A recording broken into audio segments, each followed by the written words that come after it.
Hello, friends. This is Dave Hurwitz, executive editor at ClassicsToday.com, here with my 30 billionth review of the Barbirolli Sibelius cycle, the late Sibelius cycle, that was concluded just a few months before his death in 1970.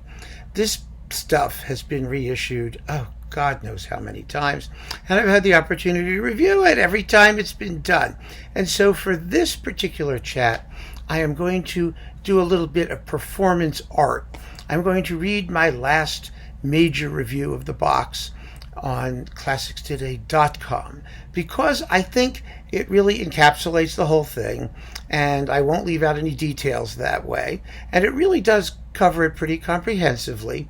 And you also get, if you're an insider from Classics Today, sound samples that you can listen to hear what I'm talking about and know that I speak truth. I have to say, when this review first came out, which was, it was over 10 years ago, it got me into a lot of trouble, and I mentioned this before, for comparing the great Sir John, or Glorious John, or whatever Vaughan Williams used to call him, to a English bulldog. But we'll get to that when we get to the review. How is this Sibelius cycle? In short, not very good. It's just not very good. Some people love it. They swear by it. They enjoy its warmth, its Barbirolliosity, its barbaliciousness, whatever you want to call it. And I get all that because those things are true. They're there, and you'll hear where they occur.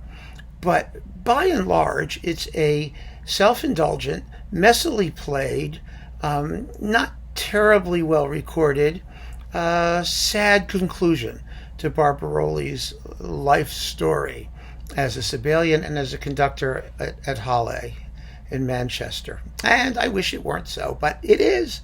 And so we have to just suck it up and deal with the consequences. Those who love it will love it irrespective of how abysmal it is, and the rest of us can go listen to something better. And that's the way it ought to be. I think that's a perfectly reasonable outcome for the whole process. So let's get to the review, shall we? Here it is. You ready? Listening to Barbirolli's Halle Orchestra recordings is like trying to live with a badly house-trained English bulldog. While always full of warmth, enthusiasm, and affection, you have to put up with a lot of drooling and slobbering, and once in a while you find a big mess on your living room floor. So it is with this much-anticipated Sibelius cycle reissue. Well, I guess that's true now, just like it was 10 years ago. Amazing, isn't it? How little things have changed. There's a lot to enjoy here. The symphonic poems and small pieces find both conductor and orchestra on best behavior. The Karelia Suite in Finlandia receive a couple of their very finest performances on disc, and Pohjola's Daughter isn't far behind.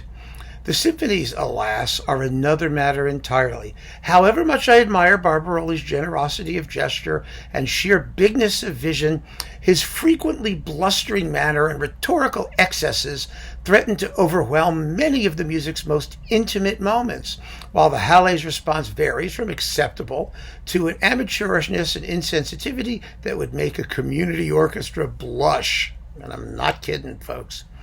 In the first symphony, for example, Barbirolli drools and slobbers over the final appearance of the finale's big tune to the point of caricature, while the mess on the living room floor takes the form of a first movement which finds cymbals, timpani, and trumpets disagreeing about precisely on which beat its climax actually occurs, and all three seemingly getting it wrong.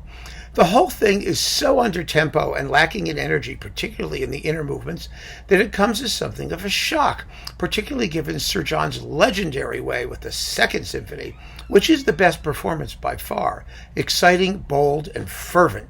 Even so, his Royal Philharmonic version of number 2, which was last available on Chesky Records, and now I think it was on Testament, surpasses this one in spontaneity and orchestral mastery. The first movement of the Third Symphony suffers from a deadly slow speed, becoming positively comatose in the quiet central section, while the finale has to get past some rough horn playing at the beginning and one horrendously bad edit before it gets going, which it does eventually, though without any subtlety in the emergence of its single main theme. In contrast, the Fourth Symphony offers little opportunity for drooling and slobbering. None at all, really. And so goes very well until the final climax, which is marred by really coarse brass and an ending that's not quite coldly indifferent enough. Cold indifference being a quality utterly alien to Barbirolli's musical constitution. And that's true. It's either a good thing or a bad thing. He could not do coldness. He was all warmth. And, most of the time that was a lovely quality, except when the composer doesn't want it. Still, the fourth is the next best performance in the set after the second. Dark, dramatic, and full of poetry at tempos that have an organic feeling of rightness. Barbirolli realizes the more epic qualities of the Fifth Symphony with gusto, as we might expect, but the first movement coda would have been so much more powerful had the timpani part not been missing. Yes, folks, it's missing. Gone. It went away on vacation. It's really sort of depressing. Similarly, the tentative string playing at the beginning of the finale offers little anticipatory excitement or dynamic sensitivity. The musicians fail to distinguish between the mezzo forte, mezzo piano opening and their later, theoretically, pianissimo and mysterioso recapitulation of the same music. The final build-up, though, makes a satisfyingly grand statement because you could always count on Barbirolli for that. The sixth is a total disaster in the outer movements. This was the last symphony that was recorded in the cycle, shortly before Barbirolli passed away. It's abnormally slow and heavy, rhythmically slack, with sloppy strings. On the other hand, the seventh sounds far more fit and trim. And although Barbirolli's sense of timing temporarily deserts him at the first entrance of the great trombone theme, he manages the central pastoral episode and closing pages with both confidence, yes, and his customary intensity. The tonal qualities of the Halle Orchestra take some getting used to. Trumpets and trombones are strident to the point where their timbre sounds like static distortion in loud passages. Flutes and clarinets are admirable, but the oboes bleat like the sheep from hell. They blend with nothing else in the orchestra, except in the Fourth Symphony for some reason, where they play with some sensitivity, making their behavior elsewhere all the more lamentable. String playing often lacks unanimity, and the only word to describe the tone of the cellos is asthmatic. And that is so weird, because Barbirolli was a cellist. He really cared about the cellos, but this was never a great band, and Barbirolli, in drool and slobber mode, which was most of the time, got them through a lot of music on sheer enthusiasm and adrenaline. The inevitable messes be damned. The recording quality is also less than ideal. Generally bright and very forward with good stereo separation, but the harp is way too close in the First and Sixth Symphonies, the timpani recessed, and the bass weak. I was looking forward to hearing this set again after many years. This is still true after the last many years ago, wasn't so many years ago, the last release. And its moments of greatness are undeniable. Barbirolli does things with and to the music that others don't. And at first, I enjoyed his willingness to be different. Repeated listening, though, proved the initial impression to be deceptive. Competition in this music is strong, and no less varied and personal among the reference recordings listed above. You know who the references are. We've got Colin Davis, we've got Bournemouth and Berglund, we've got Moselle, Vienna, you've got Blomstedt, San Francisco. They're wonderful, and they're so much better done. They're just as characterful as Barbirolli is, just not as bad. You don't have the mistakes.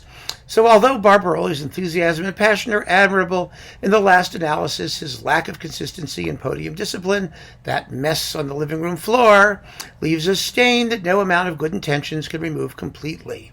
And that, my friends, is the God's honest truth. Now, I always go back and re-listen to things because I can get it wrong as I've aged, as I've heard more interpretations, as I've learned more about the music and about the backstory behind some of the music and what the composer may have intended.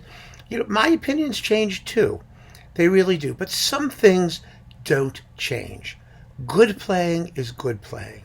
Bad playing is bad playing. Conductors who indulge themselves in a lot of shenanigans at the expense of the musical flow, the sense of climax, the shape of the piece, that stuff can be really fun to listen to one or two times because it's different. And difference, it's one of the things we go for if we collect this music and know it well. We like to hear something that's different and that works. But quite often these things don't bear repetition very, very well.